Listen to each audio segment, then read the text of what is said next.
Hi, everyone. Thank you so much for coming tonight. The Economics Department and the Environmental Studies Department are pleased to host Arne Olson, a senior partner at E3, to talk about decarbonization in the Northwest.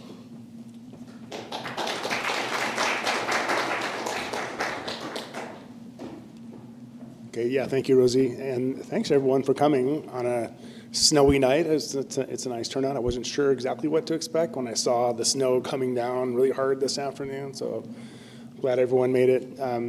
Thanks again, Rosie, for the invitation to come. I've been excited about this for quite a few months now, and I'm just going to shout out to my daughter, Mina, and her girlfriend, Sonia, in the front row, and thanks for packing the house for me, Mina. She's a senior at Whitman, and so this is maybe my last opportunity to come to Walla Walla, at least while she's still here. So, yeah, as Rosie said, I'm going to talk about decarbonization and dams.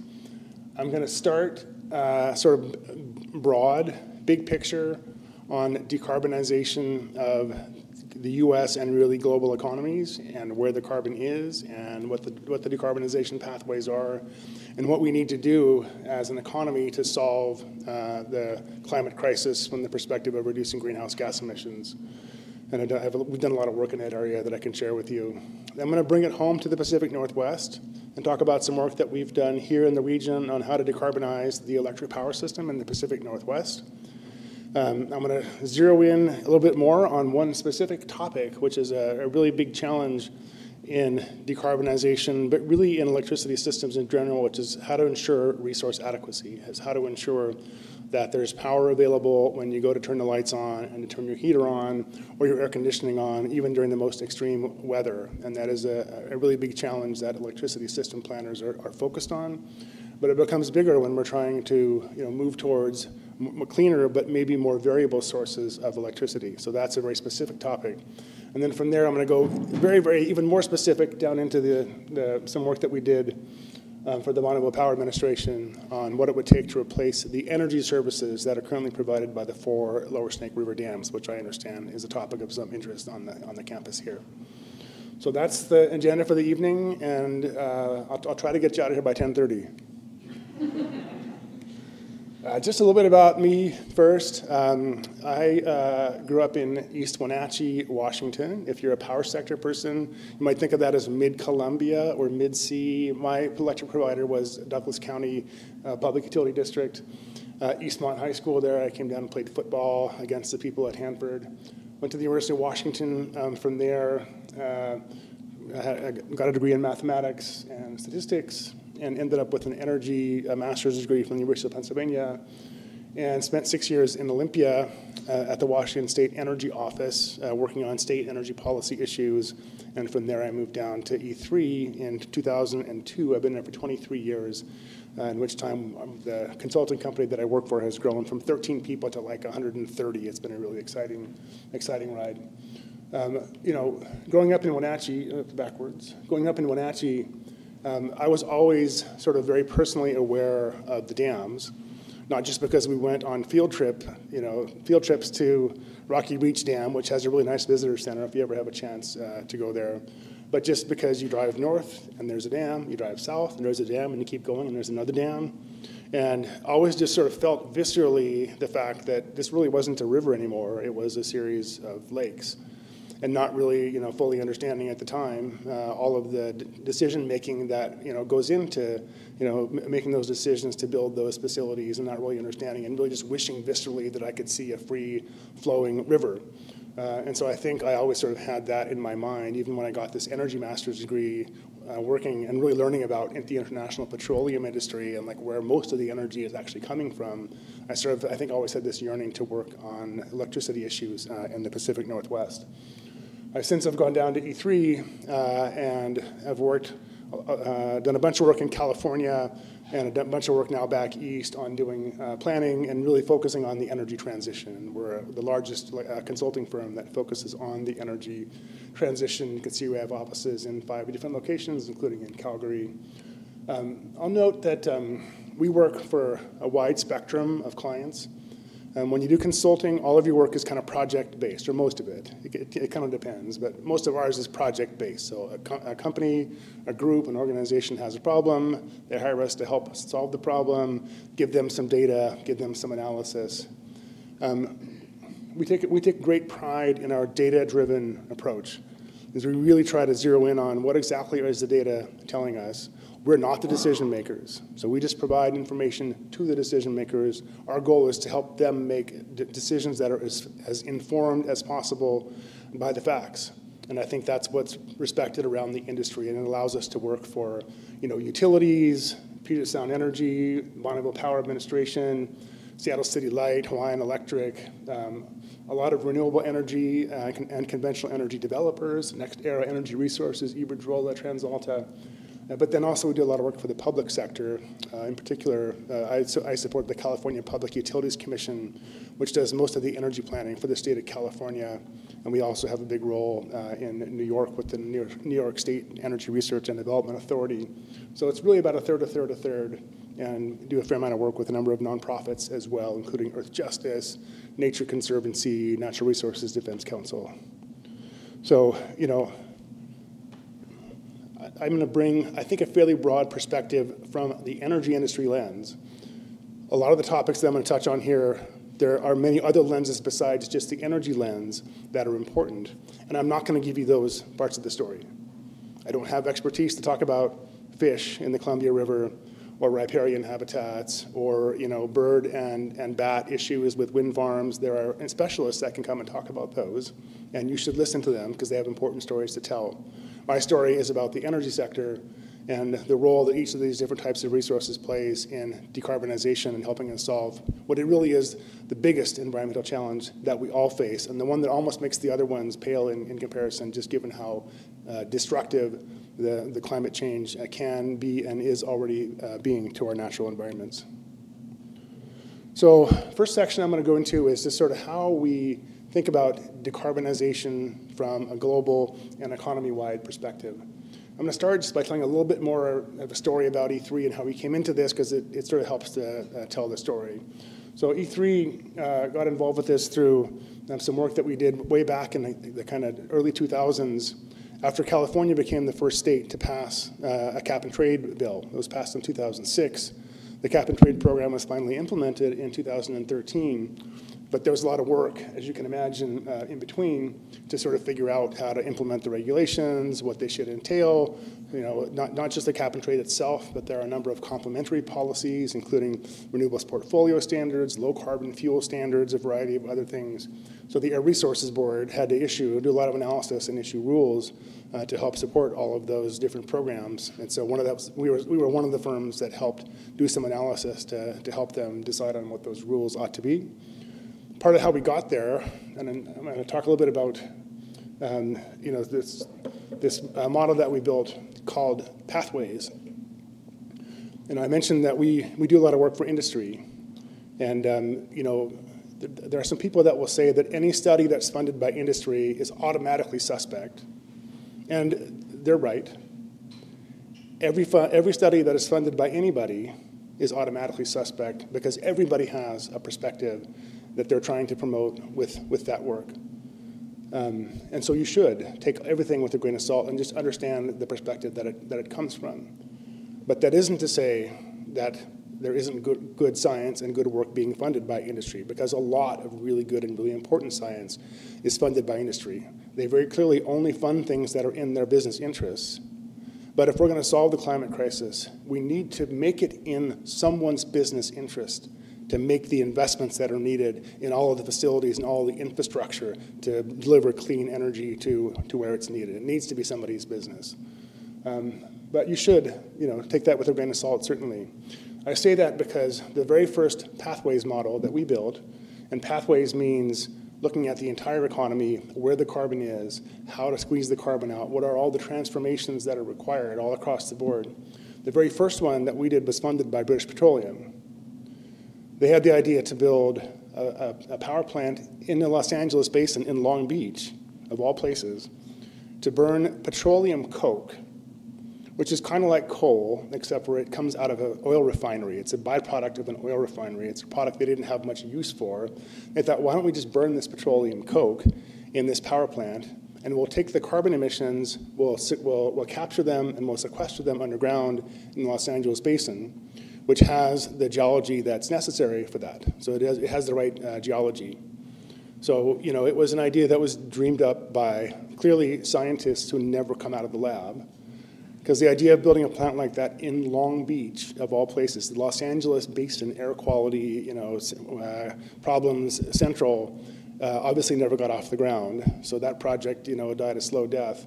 But the pathways model that they built, that they funded us to build, lived on, and it was a model that we then used and continue to use to advise the Air Resources Board in California and the Maryland Department of Environmental Quality and the Massachusetts Clean Energy Center and a number of other state agency clients to write rules around carbon dioxide regulation. And there's a number of other models that have been built since then that are similar to that, including ones that are used here in Washington for the clean energy strategy and in Oregon.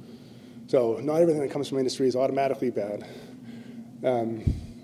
So we use, and by the way, there's a publication here that was from some of my colleagues in science, which was a seminal publication called The Technology Path to Deep Greenhouse Gas Emissions Cuts, and really focused in on the critical role of electricity, which I'm going to spend some more time on. So then that led to, in 2014, we got a call from a man by the name of Jeffrey Sachs, who was somebody who made a lot of money in the market in sort of the 1980s and spent the rest of his life trying to atone from it. Is sort of what my friend Jim told me he thought was Jeffrey's motivations. But he did fund a lot of environmental work around how to solve this economy-wide deep decarbonization problem. Read that paper, called us and said, what we really need to do is have every country do a study just like this leading up to the COP21 in Paris. And then we can get all the governments to agree not just on we'll make a vague pledge, but to agree on we'll do these very specific things that are the technological transformations that are required in order to really solve the problem at the economy-wide level. So it's a very ambitious and praiseworthy, I think, initiative. Unfortunately, politics is politics. The models were built, the studies were done. There were 15 different countries that participated. All of the major emitting countries produced their own deep decarbonization pathway study. E3 led the US study with Lawrence Berkeley National Laboratory, UC Berkeley, and Pacific Northwest National Laboratory as partners.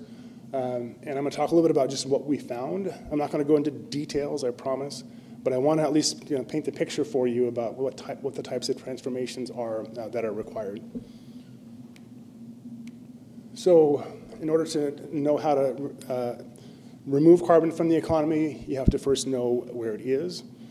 So where is the carbon? Well, it's mostly in two sectors, transportation and industry, and electricity. So electricity is, well, at least at the time, it's changed a bit, but in 2010 was about 41% of the carbon emissions in the US, and transportation was about 30%. In the West, it's a little different. We have longer distances and cleaner electricity. So in Washington, Oregon, California, transportation is more like 40 to 45% of the greenhouse gas emissions. So just attacking cars, you can get a long way in the West. In the rest of the country, you have to attack the coal-fired power plants. That really is where most of the carbon is in the electricity sector. And there's some in industry. A lot of that we've already kind of offshored to China and other places. So there's not a lot of industrial emissions left in the US. And buildings are an important component as well, but really only 12% of the emissions nationwide. So even if you got rid of natural gas in all buildings, that wouldn't really do that much to solve the problem, although that's an important component. So what do we find is needed to solve the problem? Well, first of all, many, many things. It's not just 4 things, but I think it's helpful to sort of summarize them perhaps into 4 categories, which we have been calling the 4 pillars. So the 4 pillars are energy efficiency and conservation. So being as efficient as we can be in all of our uses of energy. All of the solutions that we're going to talk about are very, very capital intensive. The more that you can reduce the need for these solutions, the more you can reduce the cost of the solution economy-wide. So doing as much as we can with efficiency. Electrification of end uses that are currently using fossil fuels. So this is electric vehicles, it's electric heat pumps, electrification of some industrial processes that don't need really high quality, high heat. Obviously, low carbon electricity, replacing coal and natural gas as much as possible with clean electricity. Low carbon fuels will be an important component. We can't solve all of our end use energy needs with just electricity, so we will need some low carbon fuels as well. But all of these really point to the role of the electricity sector as kind of the linchpin of the clean energy transition.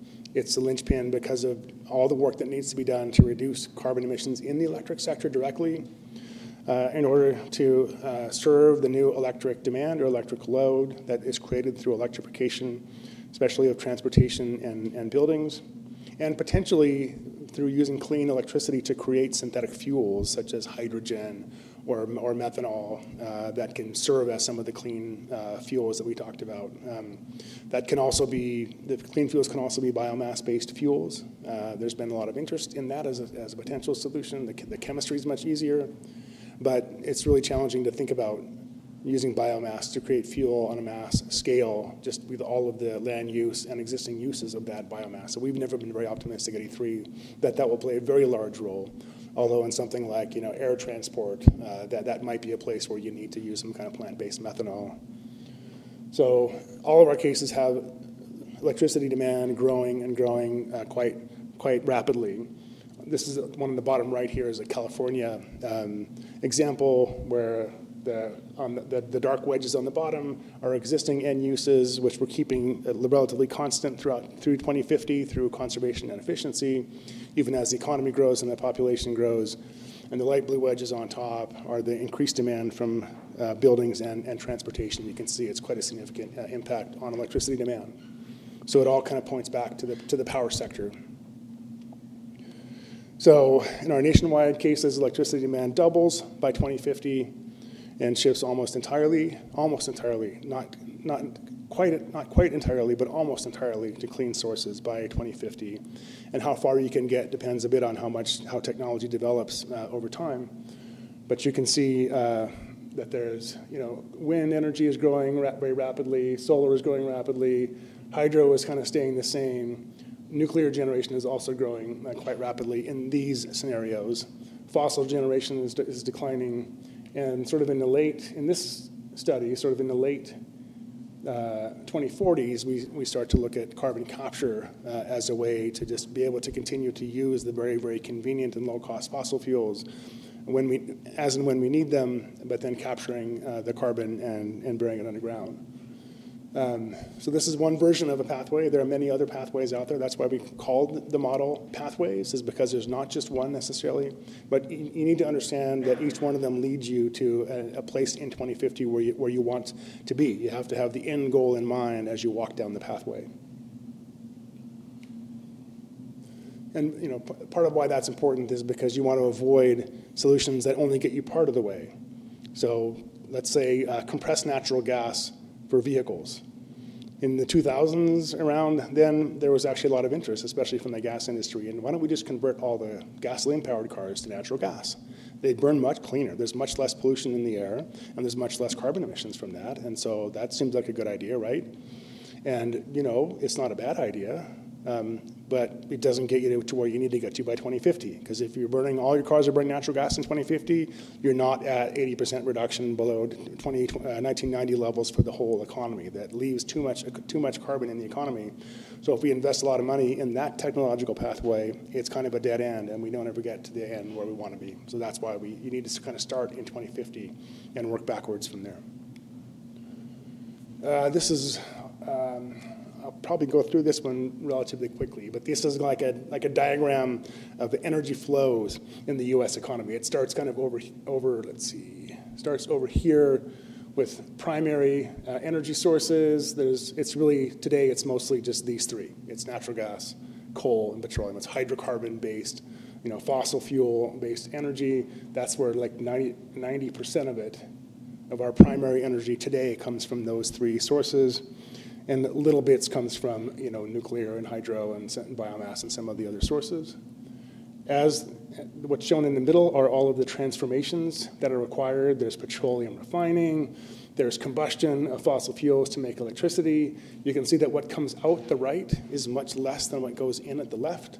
That's because when you burn fossil fuels to make power, at best you get half of the useful energy out as electricity, the other half escapes as heat. And that's with the most efficient power plants. Most of them are actually less efficient than that, so there's a lot of losses. By 2050, this needs to look a lot different if we're going to solve this economy-wide problem. Here we need to have 70% of our primary energy coming from non-emitting sources, so geothermal, solar, wind, nuclear, hydro. This was a high biomass case that we picked here, but lots of it coming from these clean sources. There's just less losses, so less primary energy is needed. You can really reduce the amount of primary energy you need just by moving to direct production of clean electricity. And then not all the rest needs to be carbon-free. So some of the rest of it is natural gas. Coal kind of ends. In this pathway, we're seeing a continued role for some amount of petroleum all the way out through 2050, because there are some end uses like long-haul transport that are very, very hard to decarbonize any other way. But there are other pathways where if there are fuels that are available at a low cost, then maybe you can get rid of that amount as well. So low-carbon electricity becomes the main source of primary energy for the economy. Again, these are the choices. This is your menu. Renewable energy, hydropower, wind, solar, geothermal biomass, nuclear power, whether it's conventional or advanced, fossil generation with carbon capture and sequestration, and some form of low-carbon fuel, whether that's biofuels or hydrogen or synthetic fuels. So these are the main choices. And listed on here are their sort of pros and cons. Hydropower is great from a flexibility power system operation perspective. It has a lot of environmental impacts, let's be clear. Wind and solar also have environmental impacts from land use, from impacts on avian species, impacts on the environments that used to exist, where we've now converted them entirely into solar power, industrial scale energy production. Nuclear obviously creates nuclear waste that lasts for 10,000 years, doesn't create emissions, but that's a benefit. So really, there's none of these that is impact free.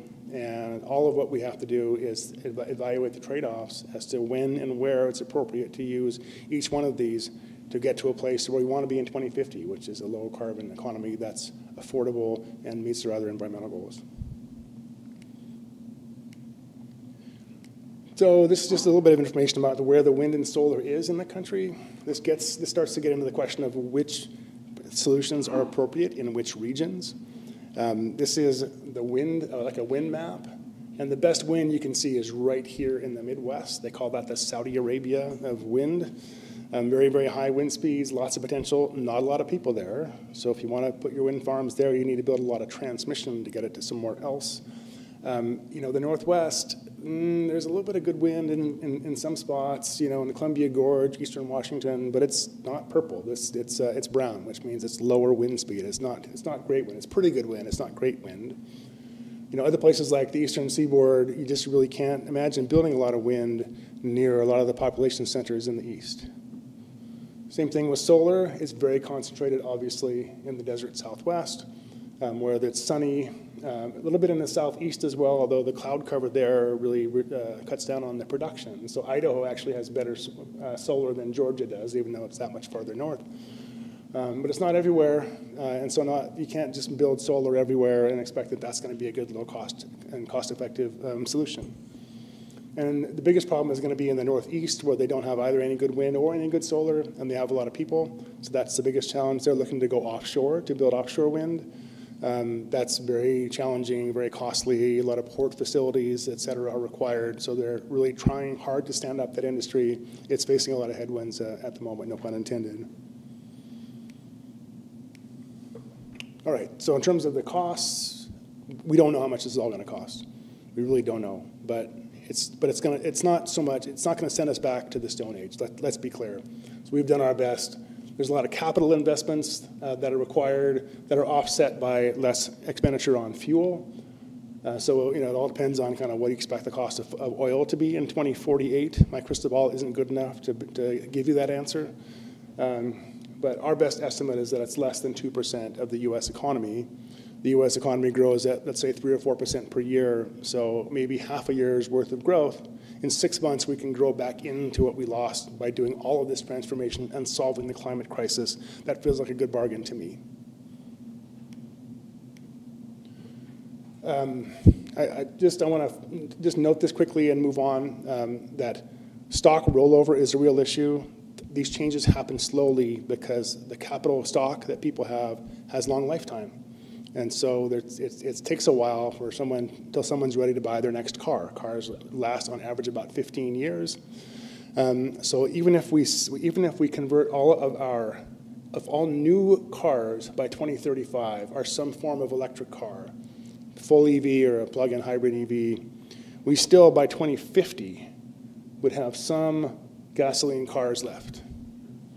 So there's always going to be a long tail. So if we're not, the converse of that is if we're not converting all of our new sales to EVs by 2035, then it's going to be even longer before we get to a point where there are no more gasoline vehicles on the road. It just takes time for these investments to happen. And here we've just put on some examples like heavy-duty vehicles. It might only be one replacement cycle between now and 2050. Industrial boiler might only have one replacement cycle between now and 2050. Whereas like a hot water heater is going to have maybe 3 or 4 replacement cycles between now and then. So the policy really needs to be informed by the types of investments that you're trying to influence, which is depends on the timing. So just to give you a little update on our progress, we've started to reduce emissions in the electric sector by about 15% since 2005, but not fast enough. Not fast enough. And that's just the reality that we're facing now. Most of these reductions have come from replacing coal in the electricity sector. Okay, so key learnings: achieving deep decarbonization economy-wide is feasible, but it requires extensive energy system transformations and aggressive policy to do it. All the decarbonization pathways require deployment of huge amounts of capital. Electrification is the most promising strategy for building and transportation, which really puts a lot of pressure on the electricity system. So now what does that mean for the Pacific Northwest? So this is some work that we've done that was funded by some of the public power utilities in the Pacific Northwest, looking at what these transformations need to look like here. Washington and Oregon have passed very aggressive carbon goals. Now you see on the right that we're trying to get from 150 million tons in 2013 to about 30 by 2050. And our study just looked at different ways to achieve those emissions in a least cost way and what are the roles of different technologies. And we used our computer models that minimize cost over time while being subject to a carbon cap or a renewable portfolio standard, clean energy standard. One thing to note is that the emissions are already fairly low in the Pacific Northwest, largely because of our hydroelectric base. So something like 60% of our power comes from hydro in the Northwest. Another 8% comes from wind, another 5% from nuclear. So we really already have 73% of our power comes from a carbon-free source. That's different from the rest of the country. So if you remember where the good wind was, if you were trying to do a nationwide carbon plan, you might just go here and say, let's let the Midwest and Texas and Oklahoma, go first, because they have the most emissions now and they have the cheapest sources of clean, renewable electricity. And you might say, take New England, where they already have a fairly low carbon grid, and not very many good options for how to go farther and have them go last. But we don't have a national policy. We have a patchwork of state-by-state policies, and most states have just said, we'll just assume that we're going to take our own proportional share. Where is the power, the carbon in the Pacific Northwest grid? It's mostly in a handful of coal plants. So 80% of the carbon emissions in the Northwest grid come from 9 coal-fired power plants, 4 of which have already been at least partially retired. The Colstrip plant in Montana, part of that's been retired. The Centralia power plant on the west side of Washington, and the Boardman plant in Oregon, just across the border here, those have all since been retired. Just replacing all of those coal plants with natural gas by itself would reduce carbon emissions by 60% in the Pacific Northwest grid. So that's just a number to keep in mind. There are 16 gas plants in the Northwest, but they only account for about 9 million metric tons combined, so only about 20% of the electric sector carbon emissions. So that's not really where the problem is. The problem is getting rid of the coal. We studied a variety of options, different carbon caps, different renewable portfolio standards. We looked at a policy that would just prohibit the construction of new gas plants as a way to slowly choke off carbon emissions, compared them all to a reference case so that we can measure differences in carbon emissions and costs. Just to orient you to what you're seeing on these charts, these are new power resources added by 2050. And these are the different cases along the bottom here. So the reference case is the no policy case, 40% carbon reductions all the way over here to 80%. So I'm going to focus you on this 80%. This is, let's start with the good stuff first. About 5,000 megawatts of solar power are added by 2050, and about 7,000 megawatts of wind power are added by 2050, so we like that. Our model also added 7,000 megawatts of natural gas capacity to run when the wind and solar aren't available and to help displace the coal power. And we can talk a little bit more about what that means, what the role of that gas-fired power is. On the right is annual energy production. So the left is just how much capacity there is. On the right is how much it actually runs during the year. And that is what, of course, how much it runs is what has an impact on how much it emits. If it doesn't run, it never emits, right? So on the right, we can see that the vast majority of our power comes from this light blue, which is hydro. There's no light blue over here. We're not building any new hydro, but there's lots of it. A lot of our energy comes from hydro. Here's the dark blue, which is wind up here. And here's the orange, which is the solar. And you can see here on the bottom that coal-fired power is almost completely gone by the time we get to a 60% reduction case, and it's totally gone to get to 80% reductions. So the trick is build enough wind and solar, and as you need to displace the coal, and build some natural gas plants to make sure that when you need to turn the lights on, that there's power to do that. If we only focus on building wind and solar, then you end up with a lot of megawatts of wind and solar, but you end up with more energy than you need. So the black line is how much we need. If you already have 60% of your power that comes from hydropower, and you want to build 50% from renewables, you're going to end up with 110%, right? That's pretty simple math. So you end up with more than you need. And at the same time, you're not doing anything to displace coal, because it's natural gas that gets off the stack dispatch first. Natural gas has the higher operating costs. So when you put all this power on, natural gas dispatches down first. The coal is cheaper to run, so it sits at the bottom and it just runs. So if you don't have some policy to get rid of the coal, it stays. So that's what this case did. Just prohibiting new natural gas didn't really do anything to change emissions. So our model ended up building, this purple is storage, battery storage, which we just assumed was just as reliable as a natural gas plant would be. There's some questions about that in the Northwest, which I'll get to. But storage doesn't create electricity. It actually consumes it, right? I store energy, and when I discharge later on, there's some losses. I don't get as much back out as I put in to begin with. So it really doesn't do much of anything to affect how much either the coal or the natural gas plants run. And we'll talk about that some more. So just kind of putting it all together, on the x-axis here I have greenhouse gas emission reductions. Here's our goal, 80%. And on the y-axis I have cost, and the cost is in annual dollars. So to get to 80% reduction, it's a net cost of about $1 billion per year, which is about a 6% increase in Northwest electricity rates. So 6%, $6 a month, let's say, for the average household. So again, this is not nothing. We need to think carefully about asking electricity consumers to pay more.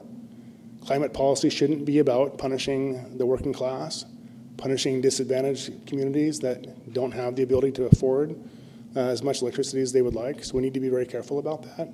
But, and this is a judgment call, and I try not to make judgment calls as the neutral independent advisor. But speaking as myself, this feels affordable. This feels like something we should do. I'm just going to skip that one and go to this one, which is what happens if we just prohibit new gas. I already mentioned it doesn't really do much to change how those power plants operate. So it ends up costing just as much as getting to 80% reduction, 80% carbon reductions by building a portfolio of wind, solar, and gas. If I just don't build any gas, I spend the same amount of money on storage, but I don't do anything to affect how the power plants run. So it really doesn't do anything to reduce emissions, or not much at least. Okay, wind and solar projects, again, we talked about this, do have their own environmental impacts. And I just want to make sure that we are focusing on those as well. You know, it's one thing when there are wind farms sort of here and there, and solar farms here and there, you know. It's another thing when we start to, you know, need to rely on them to provide huge amounts of the energy that we need for our economy. There are places where you have to really think about, where should we put these wind and solar farms? You know, where are places that are suitable for that? Where are places where the environmental impacts are lowest, and are there enough of them? And that's always been my worry about, is as much as I, you know, defend the intermittent renewables and say we can operate the system reliably with these intermittent power plants, that's not a concern. My concern is the land use aspects of it. And I've seen this happen sort of over and over again, where, you know, people that are now, you know, living in these areas where lots and lots of wind farms and solar plants are being developed are starting to, you know, rebel or revolt a little bit. It's not happening everywhere. Some of the thought was that rural areas would like to have these jobs and these tax revenues, and I think that is the case. If you're the farmer that has the wind farm on your land, you love to have the extra revenue. If you're the farmer next door that has to look at it, you might not like it as much, and there are real environmental impacts. And I just have pulled a couple of headlines here. You know, this one I had to look to make sure that this was really real, that about the eagles in I think that was in Wyoming, but it was from NPR, so I figured that was probably a pretty good source. The one that you might have been familiar with is this Horsehaven Hills wind farm over here in the Tri-Cities area. This has been the subject of a facility siting case at the Washington state government. There's a lot of controversy about it in the Tri-Cities area. And the governor just came back and overruled the Energy Facility Siting Council and restored it to its original size. They had reached an agreement to reduce the size.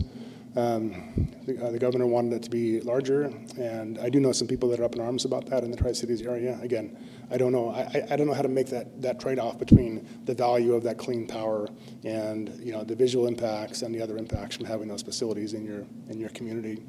On the bottom here is a survey that I saw in the USA Today about counties that have placed bans on wind and solar development in their areas. So it's not everywhere, but there are enough of these that you have to now start to think about that. And I've done some work with, you know, groups like Sierra Club and Basin and Range Watch that are very concerned about the impact of industrial scale solar development in the desert in California.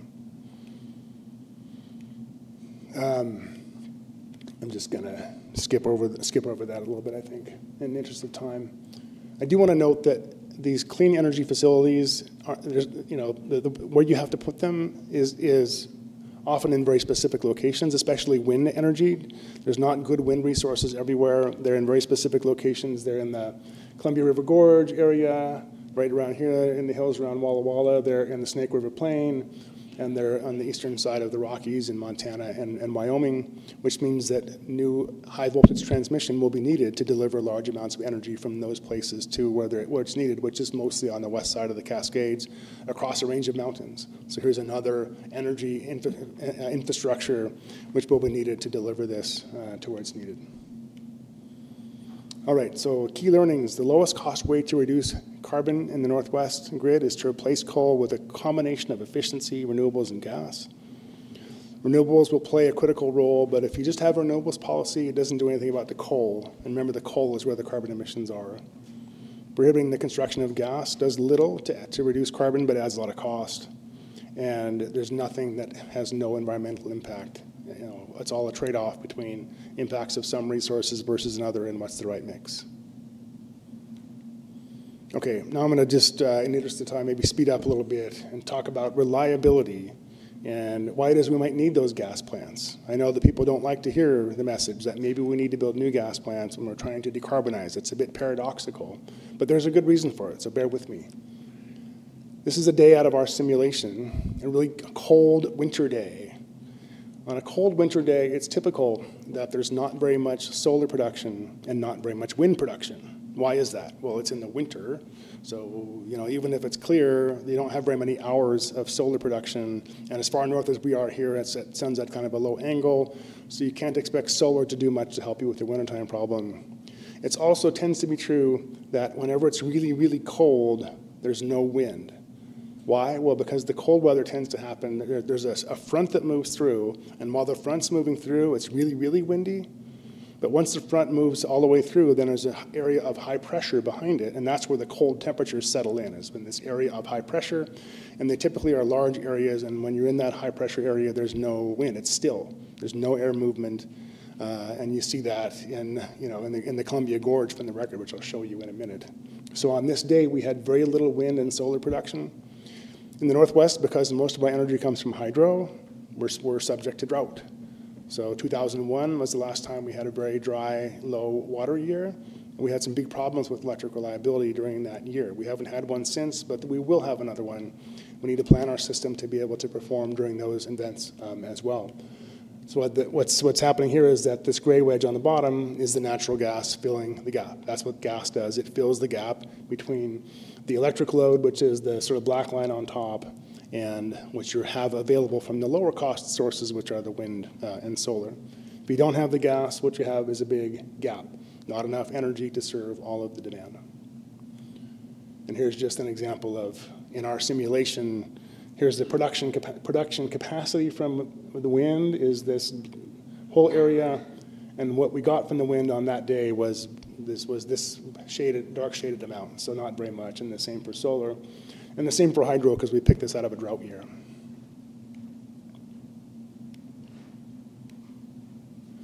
And just to give you some real data, not simulated data, this is what happened in January of 2014. Not sure if you all remember the cold weather event of 13th and 14th of January, but both Seattle and Portland set all-time records for how cold it got.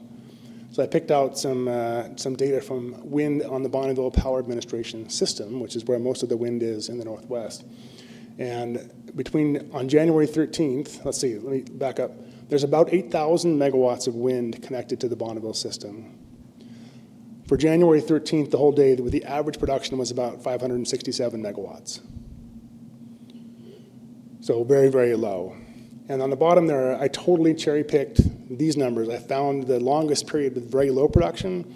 It wasn't the coldest day, but it was still very, very cold. January 15th at 5 a.m. through January 17th at 10 a.m. So over two full days, 8 megawatts was produced by the 8,000 megawatts of wind farms that we had on the Bonneville system. So just to give you a sense, this is real. This isn't just a simulated, made-up thing. This is a real issue.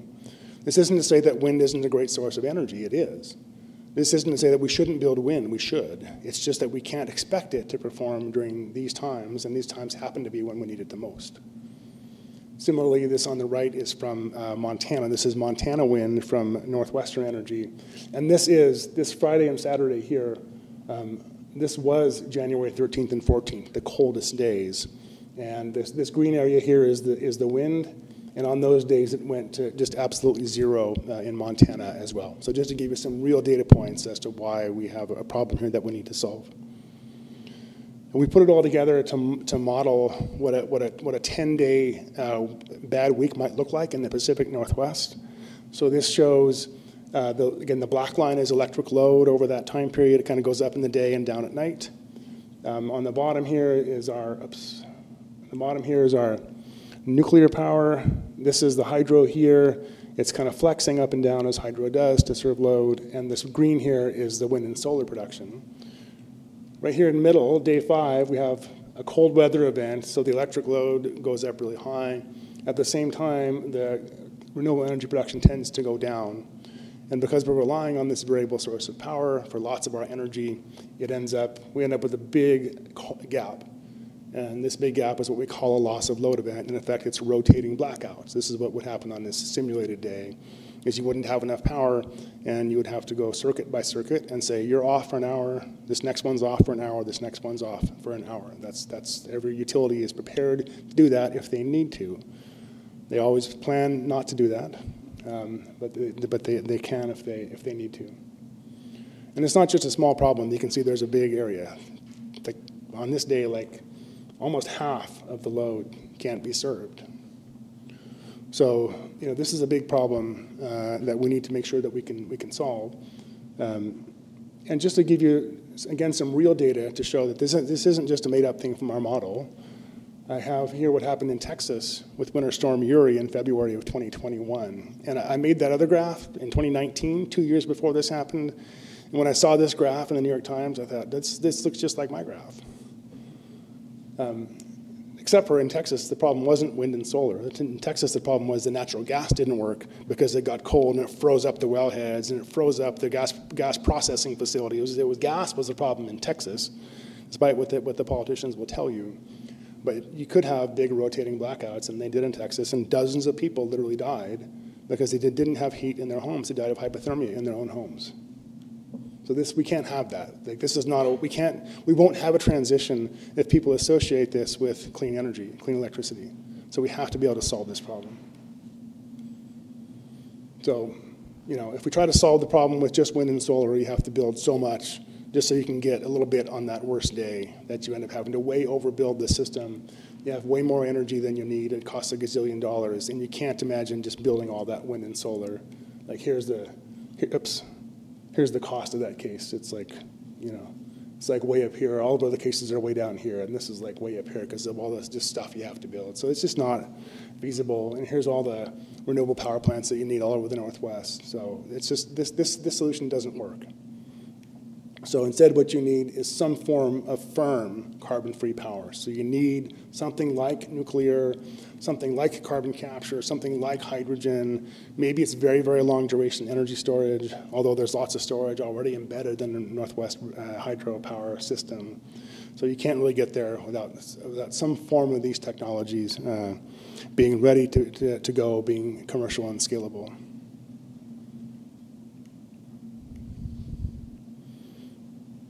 So access to reliable sources is critical for health and safety.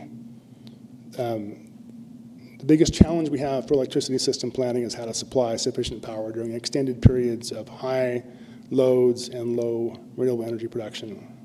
We need some form of firm power to be able to make that work. And so this does then, lead us to what is the potential role of the dams? And I'm going the wrong direction. And, I tell you all this not just to build up to, what does this mean for the 4 lower snake dams? I tell you this because I hope that this is all really useful information for you to think about as we think about how to, make these incredibly important but enormous transformations to solve the climate crisis. That's the main point of this. But I did think you'd be interested in what it meant for the dams, and so that's why I put this last section on here.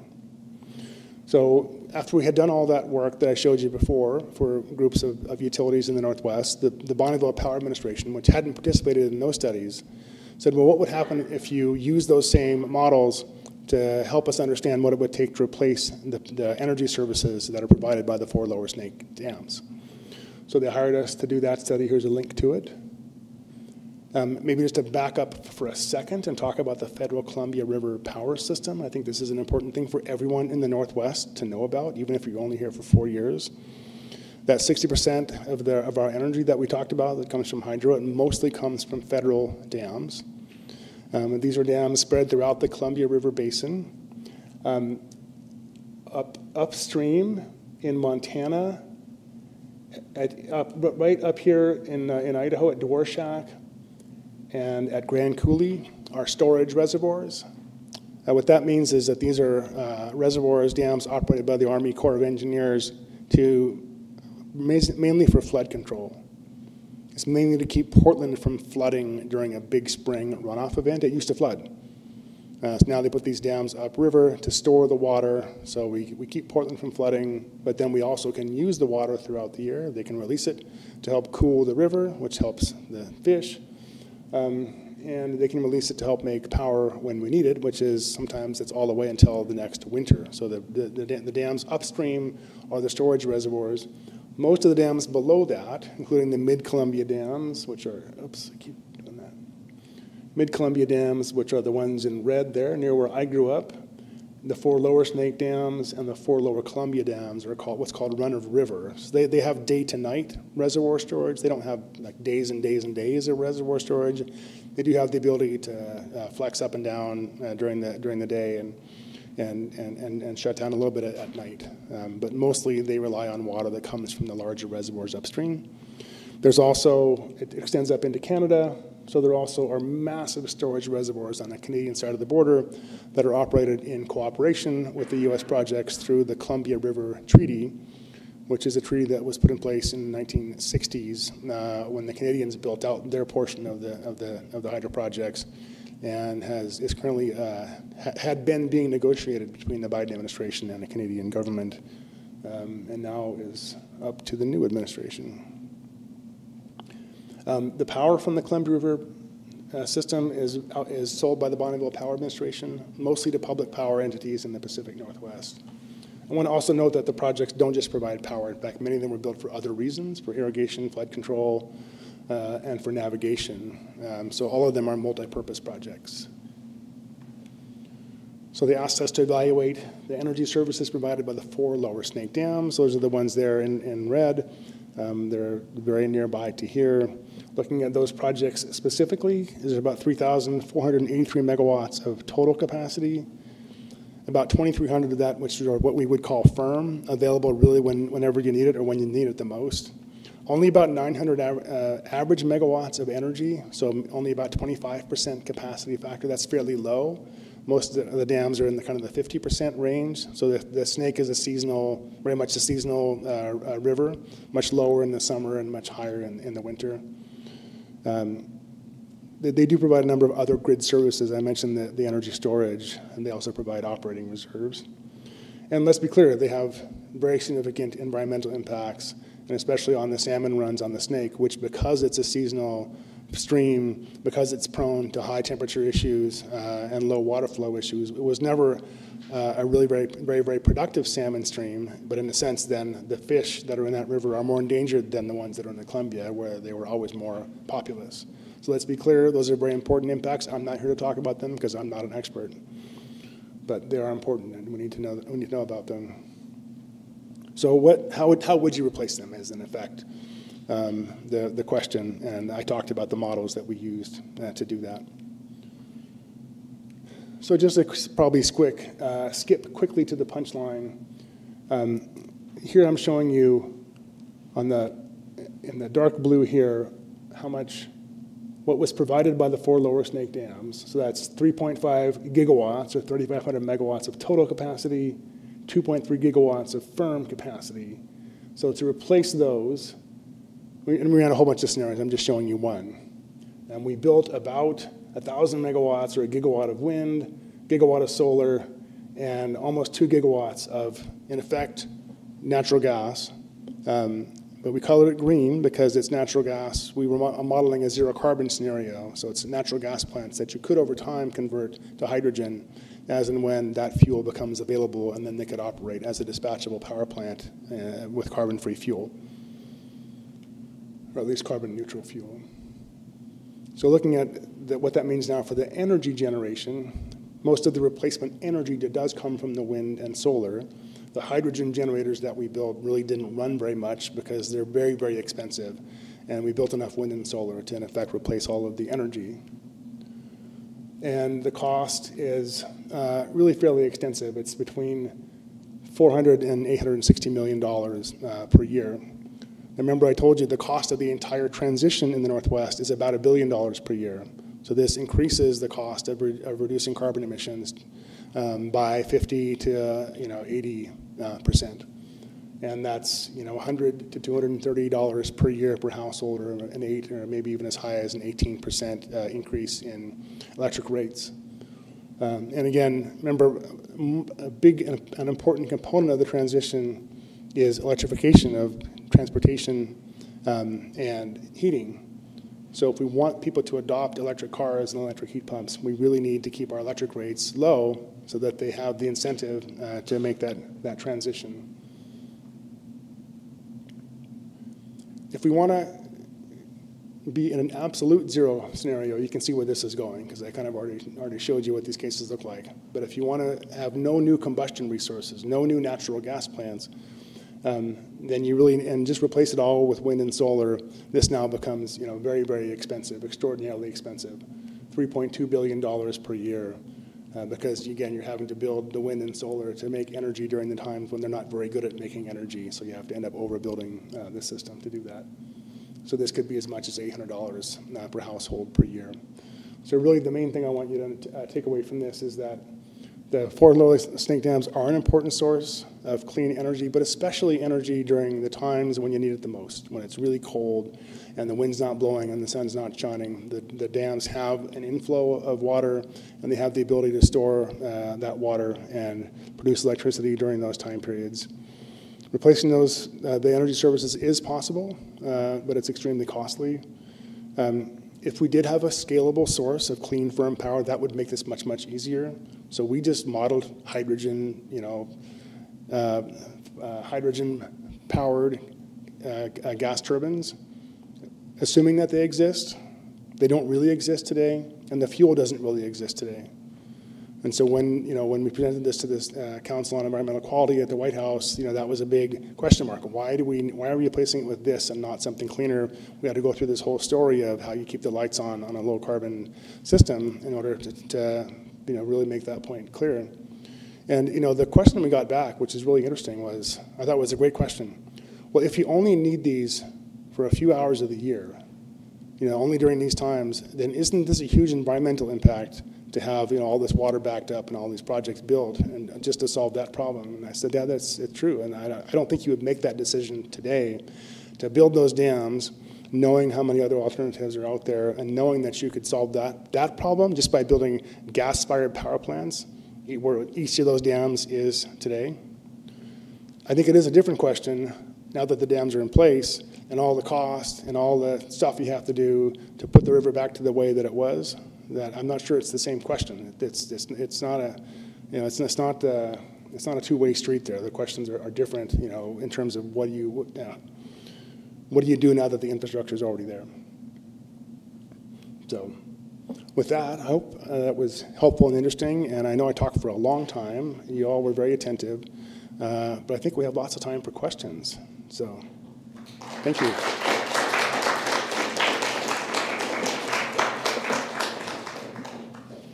Okay, I'm going to go ladies first. I wasn't sure in your model. Oh, do we want to...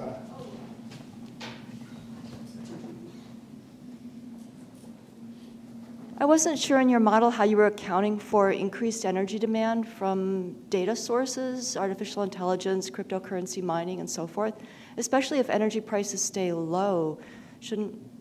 Are you figuring for that increased demand? Yeah, so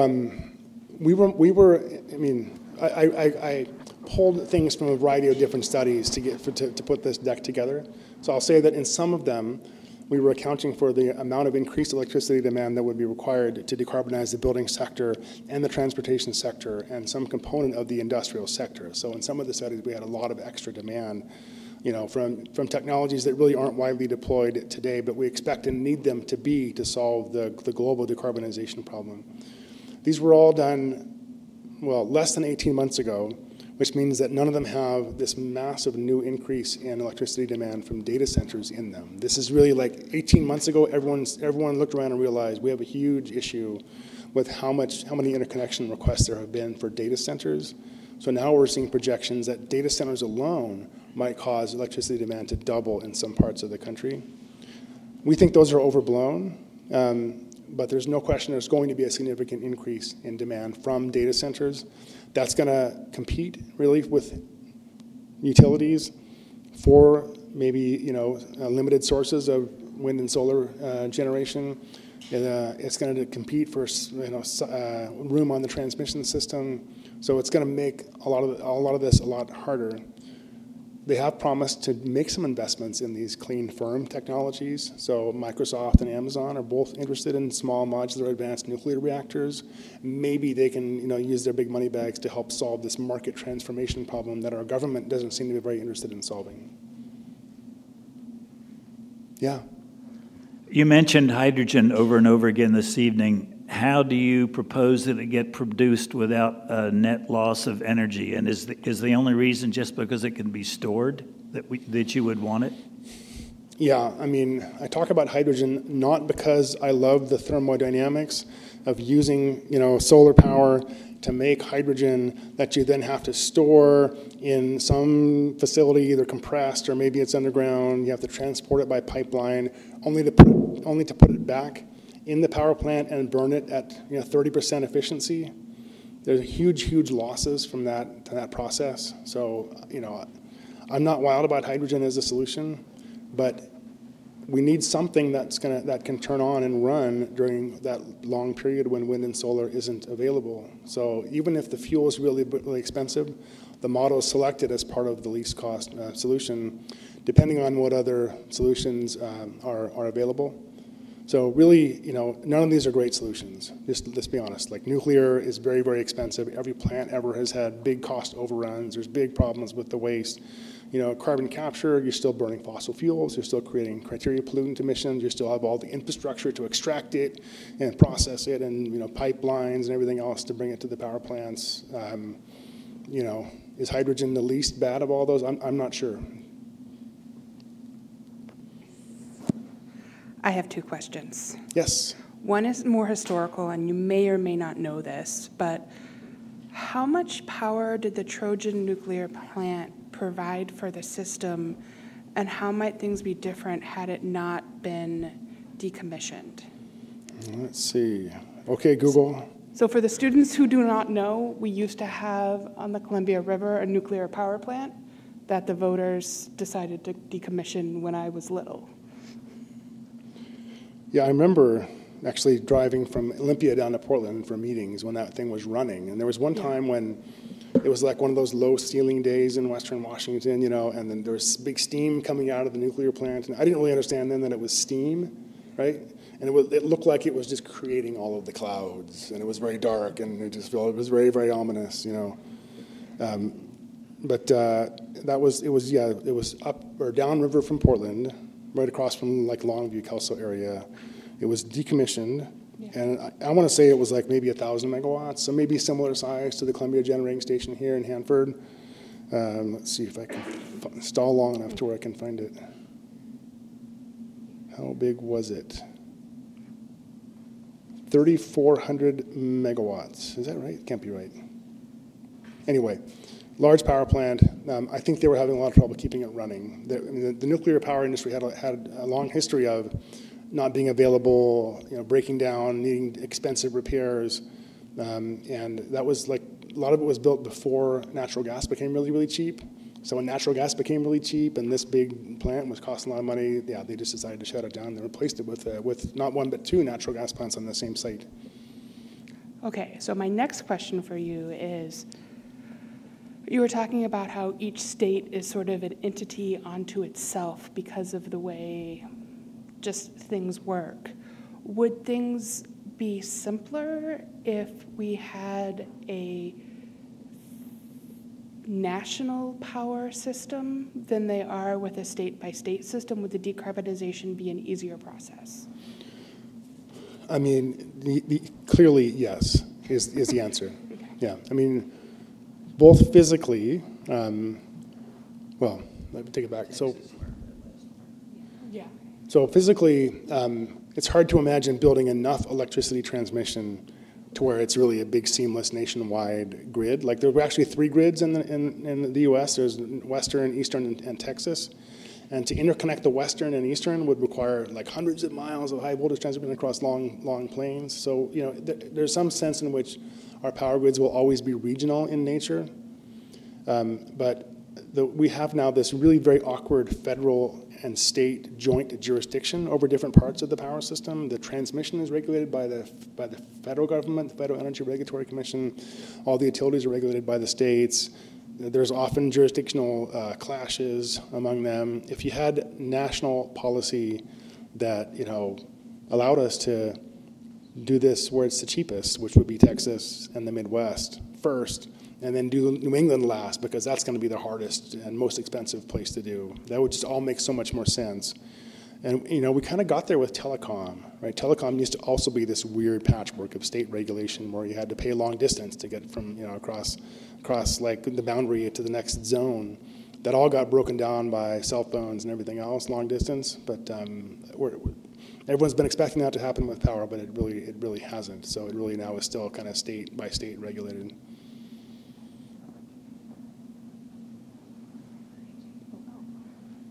Rosie, you pick.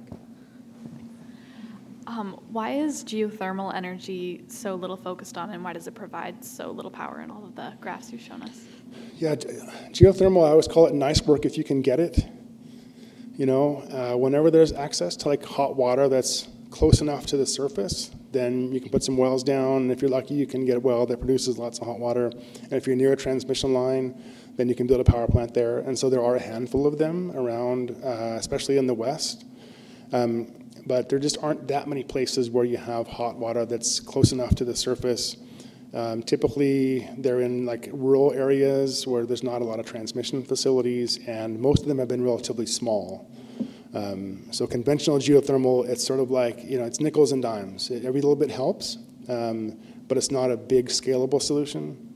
I will say there are some companies working on advanced or enhanced geothermal where they use the same fracking techniques that the natural gas industry has used to extract more gas. They use them to fracture the rock so that they can get more hot water. They can get heat that way, or they can pump water down and use it to get heat out of the earth.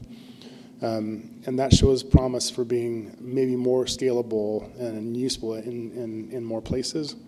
But they're very early in their commercialization of that product. So I'm excited about it. It might help us solve 10% of the problem.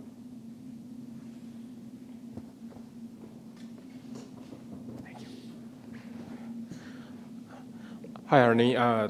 Thanks for the session tonight. I think one of the slides that you brought up, discussed a little bit about some of the pushback in some areas in the United States.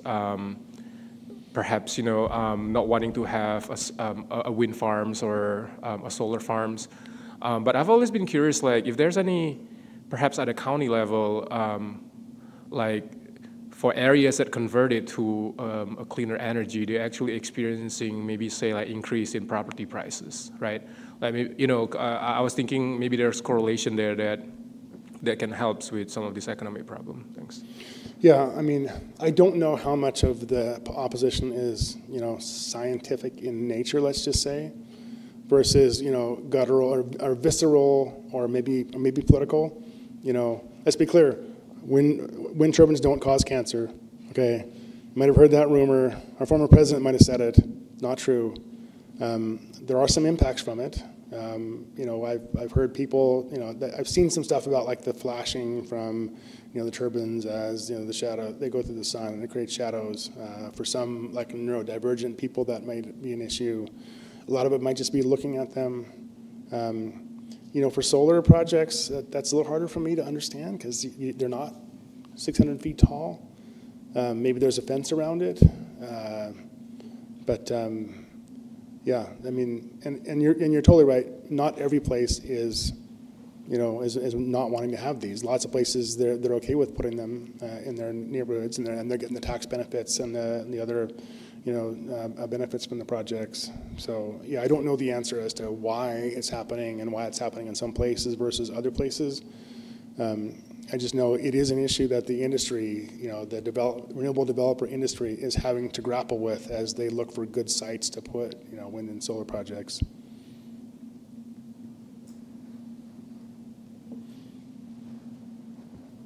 Yeah, maybe in the back.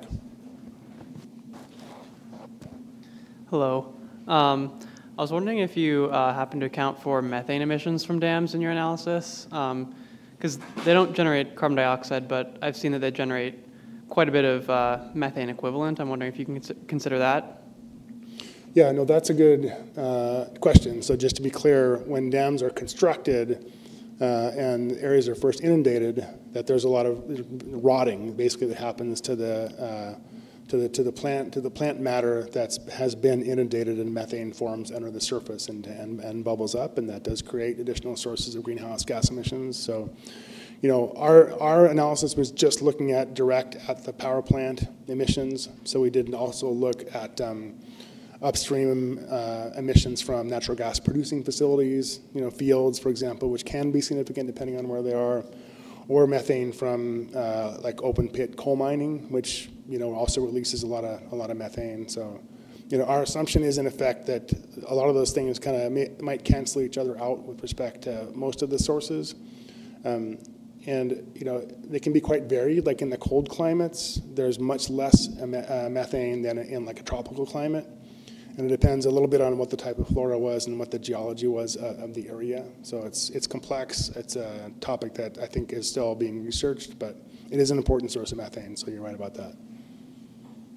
And methane, just for those of you who don't know, is a much more powerful greenhouse gas than carbon dioxide, like 20 to 80 times more powerful.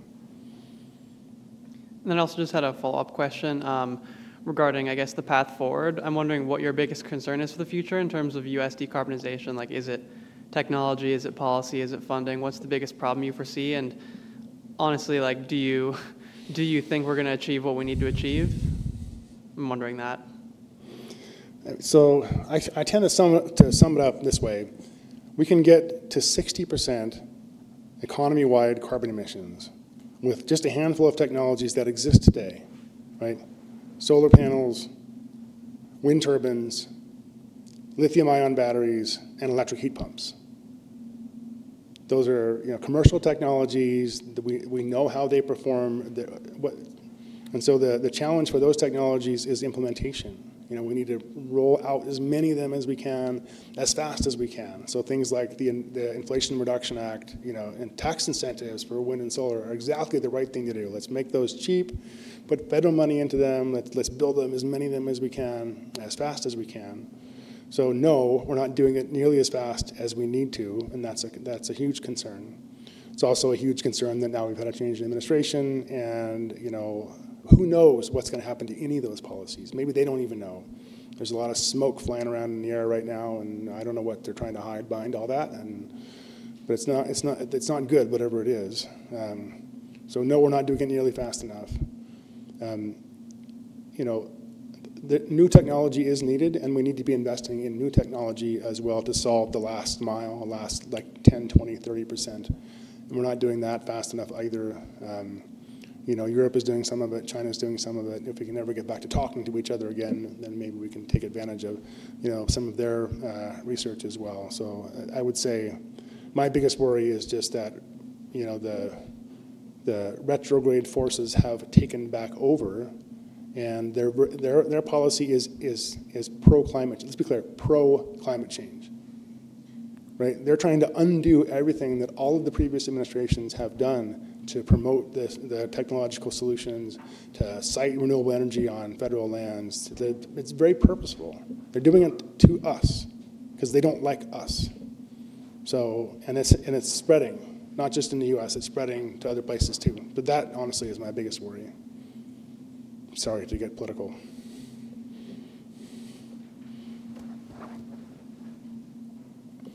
Maybe in the front here for a couple that haven't. Hello. To kind of follow up on that, things are a little scary. But for people trying to get involved in this stuff, do you have recommendations? Some of us are college students who might go into careers like yours. Do you have ideas there? Or maybe just how people would volunteer or do grassroots work, trying to help, even if we're not in these rooms or doing like data analysis like you, trying to push a more sustainable future? My first advice is do it. Just do it. We need people out there pushing for solutions. We need people out there analyzing solutions. We need people out there doing the science, doing the economics, doing the law, doing all of it. This is a really, really huge problem that's going to take a lot of just effort and people's time and energy and hearts. So strongly encourage you. That's partly why I'm here. Strongly encourage you to do that. We need environmental advocates. I don't always agree with them. They don't always agree with each other, but their perspectives need to be out there and to be heard because that is what pushes the industry to go in its direction. I chose to work for industry mostly because they're the ones that have to write the checks. right? They're the ones that have to put capital on the line and make those decisions, and I want to have, so that's where I think I can have the most influence. But that's only one part of it. We need the other parts. We need state regulators, state environmental officials. That's there's government, civil servants are a really, really important part of this whole ecosystem as well. So there's just lots and lots of places where you can fit in, and I strongly encourage you to find the place that speaks to sort of where you want to spend most of your own mental energy. Thank you. Thank you so much for the talk. I really liked it, and I also loved the diagrams and like the values you've got on your presentation. It's really awesome. My question is, how do you do that? Like, how do you come up with those like really exact numbers? Like, this is how much it would cost if we implement this and that. And what skills do you have to help you do that analysis? I can calculate the cost of decarbonization down to like the 7th decimal place.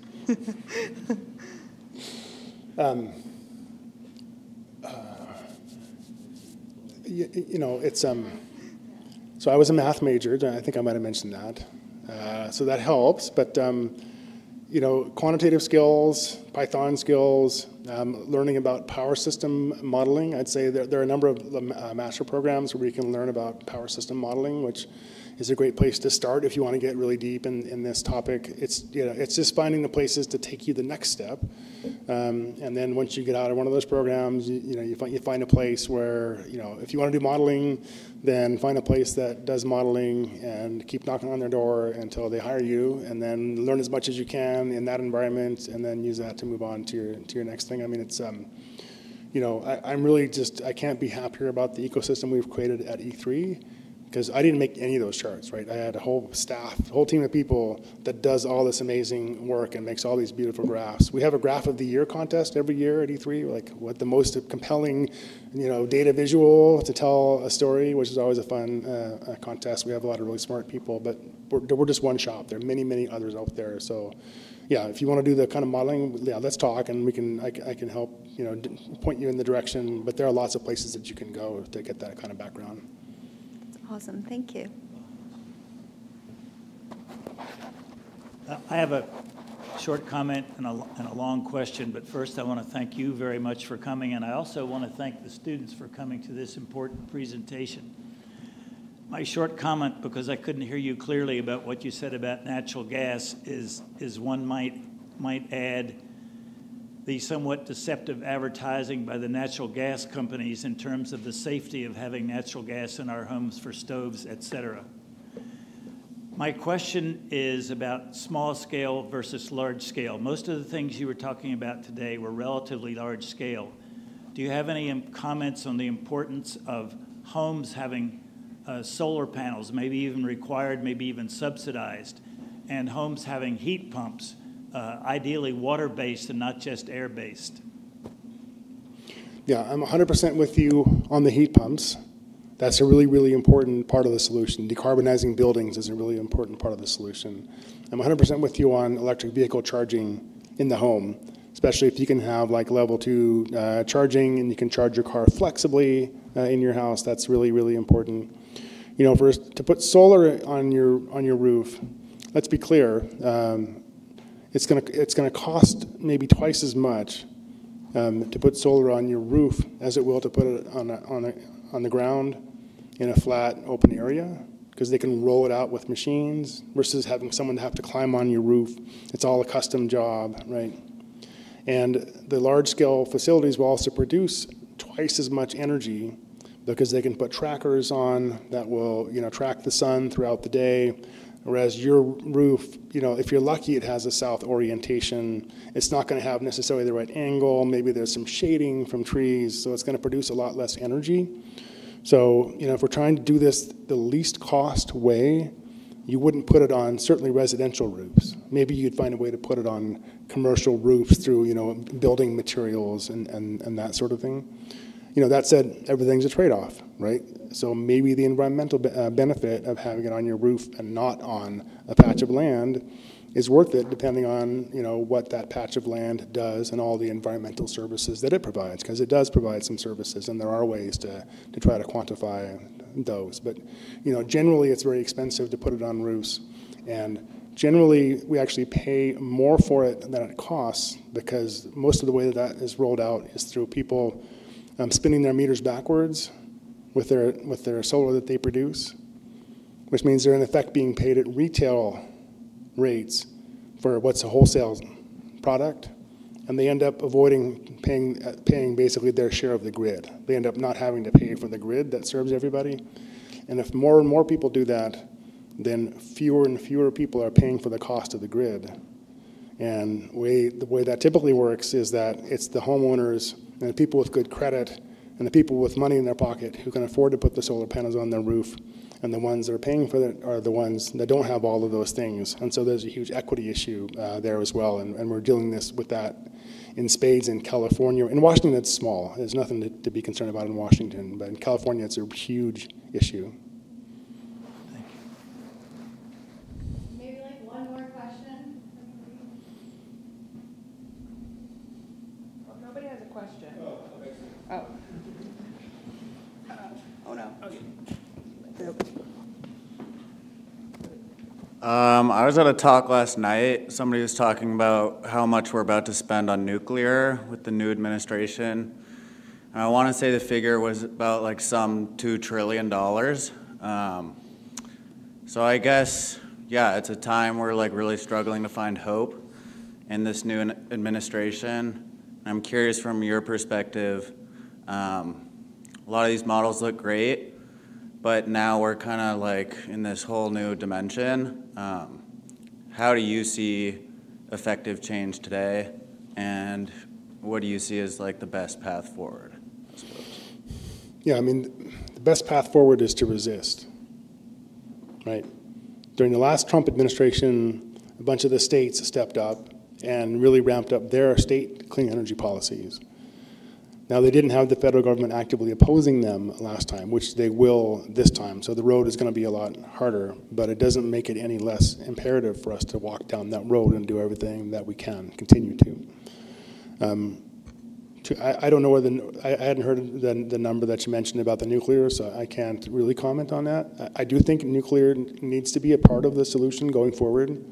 Maybe in the West, we can find enough places to put wind, turbines, wind farms, and solar farms.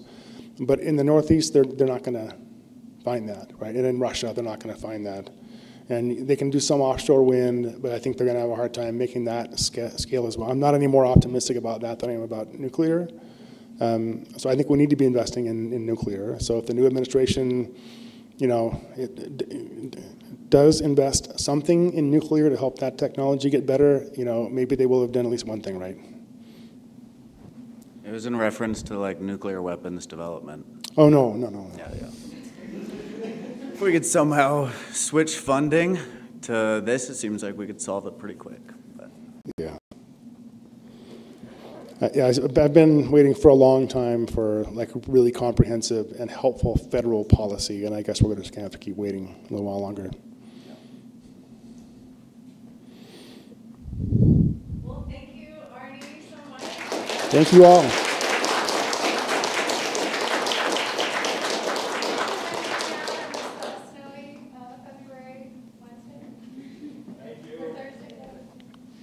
Thank you all.